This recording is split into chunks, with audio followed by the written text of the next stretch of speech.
이 드라마엔 졸업이란 영화의 포스터가 등장합니다. 이 영화는 어떤 영화고 이 영화 포스터를 사용한 드라마엔 어떤 의미가 담겨 있을까요? 이대로 소리 없이 머물러줘 가만히.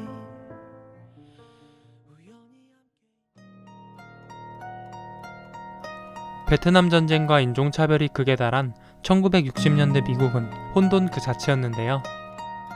미국인들은 민주주의 국가로서 제국주의적 모습을 보여준 미국의 정체성과 미국을 통합하는데 가장 중요한 인권에 대한 문제를 마주합니다. 특히 젊은 층은 이런 문제를 야기한 미국의 기성세대들에게 환멸을 느끼고 저항하기 시작합니다. 그리고 이런 사회정치는 영화에 영향을 미치게 되는데요.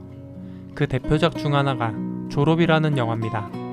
이 영화의 내용에서 기성세대와 그들의 가치관은 주인공인 벤자민이 고통받는 근본적인 원인입니다. 그는 부모님의 친구인 로빈슨 부인의 유혹으로 부적절한 관계를 맺고 기성세대를 표현하는 늙은 캐릭터들에 의해 고통을 겪게 됩니다. I want you out of here. What do you mean? You heard me out of here. What for? Because I don't like you. 벤자민은 기성세대의 방해로 자신의 사랑조차 이루지 못하게 됩니다. 영화의 표현 또한 벤자민과 기성세대의 관계를 좋지 않게 표현하는데요. 영화의 초반 벤자민을 비추던 화면 안으로 아빠가 들어옵니다. 관객은 벤자민을 비추지도 벤자민의 아빠를 비추지도 않는 불편한 화면을 보게 되는데요. 이윽고 벤자민의 엄마가 들어오면 화면이 모두 가려지게 됩니다. 이런 장면은 젊은 세대인 벤자민에게 기성세대인 부모님이 어떤 불편한 존재인지 그 감정을 관객이 직접 느끼게 해줍니다. 이런 불편한 존재인 부모님을 따라 벤자민은 1층으로 내려가게 되는데요. 벤자민을 비추던 카메라는 우울한 표정의 삐에로를 함께 비춰줍니다. 이 삐에로는 벤자민의 상태를 보여주는 상징적인 장치입니다. 기성사회에 갇혀 우울해도 웃는 것밖에 하지 못하는 벤자민을 감독은 삐에로와 동일하게 바라봅니다. 그리고 아까도 그랬듯 벤자민의 화면에 나이든 캐릭터들, 기성세대들이 화면에 어떻게 침입하는지, 그런 침입들이 관객과 벤자민에게 불러일으키는 불편함에 집중해보면 이 영화가 그리는 젊은 세대와 기성세대의 관계가 보입니다. 이 영화는 내용과 표현적으로 젊은 세대와 기성세대 간의 불편함을 보여줍니다.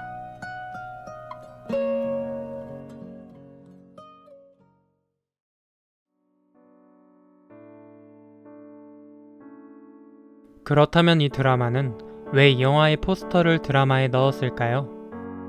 드라마의 몇 가지 내용을 잠시 살펴볼 필요가 있는데요. 분홍색은 기성의 가치관으로 어떤 색일까요? 기성사회에게 핑크는 치마에 칠하는 여성의 색이고 그걸 우린 당연한 듯이 배웁니다. 그래서 어느 순간 분홍색을 좋아하는 여성은 당연하고 분홍색을 좋아하는 남성은 이상합니다. 하지만 이 드라마는 이렇게 말합니다. 요즘 친구들은 남자들도 핑크색을 많이 선호합니까? 저 정도 피부톤이라야 소화할 수 있는 색인데 어떻게 남자가 핑크를? 피곤해. 됐다. 왜? 일요일? 시대가 바뀌었잖아요. 남녀의 핑크가 어디 있겠어요? 네, 진보적인 시대니까요. 드라마는 이런 식으로 기성의 가치관을 풍자하고 비꼽니다.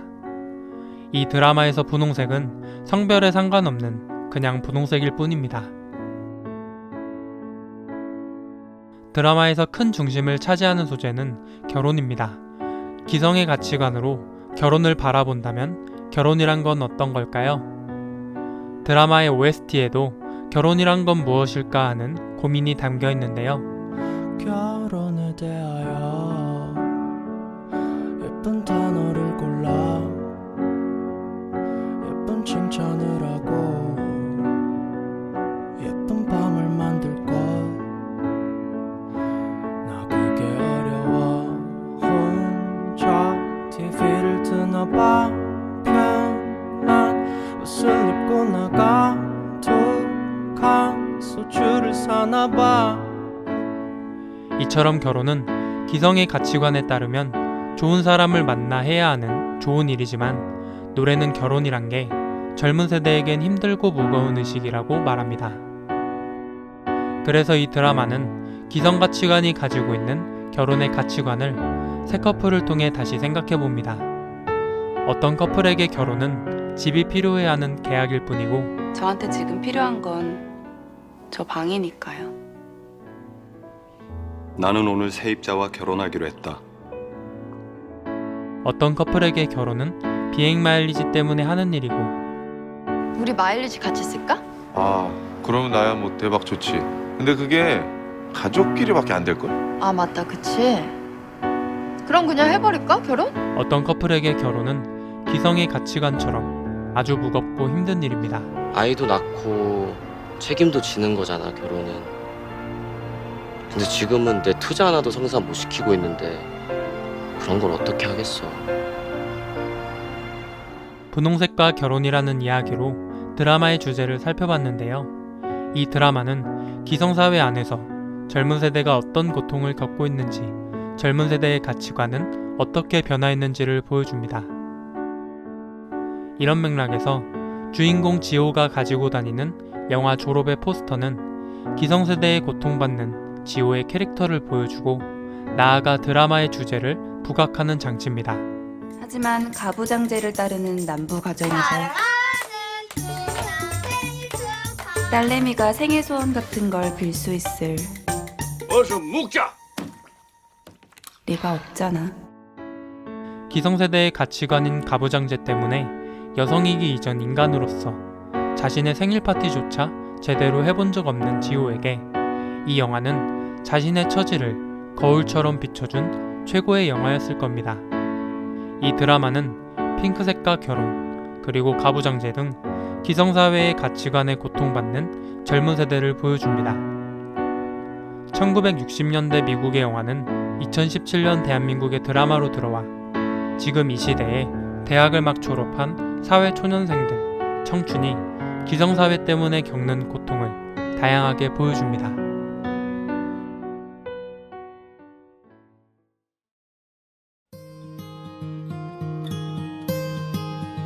두 작품은 공통점이 있지만 차이점도 존재합니다.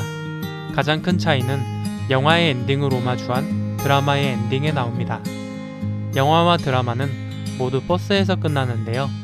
영화의 두 주인공은 기성세대와의 갈등 끝에 사랑을 쟁취하고 기성세대가 강요한 결혼식에서 탈출해 새로운 사회를 상징하는 버스에 올라탑니다. 하지만 그 버스에도 그들을 바라보는 기성세대의 불편한 시선이 존재하는데요. 이윽고 그들의 표정은 점점 굳어져 갑니다. Hello darkness my old friend. 그들은 기성세대와의 결투를 통해 그들의 인생을 쟁취했지만 그 인생 또한 그들의 주변에 있을 기성사회에 의해 행복하지만은 않을 거란 걸 배우의 표정을 통해 엔딩에서 표현하고 있는데요. 이와 다르게 이 드라마의 엔딩은 세 커플 모두가 결혼에 성공하고 행복한 표정으로 끝납니다. 이 드라마는 기성사회에 대해 영화보다는 온화한 자세를 취합니다. 드라마는 결혼은 행복을 위해 선택해야만 한다는 기성 가치관을 따라갑니다. 결혼에 대한 인식의 변화는 보여주지만 결혼이라는 틀을 벗어나지 않는 기성의 관점을 저는 이 드라마의 한계라고 보는데 여러분은 어떠신가요? 2018년 두 작품을 본 우리에게 기성사회란 건 어떤 걸까요?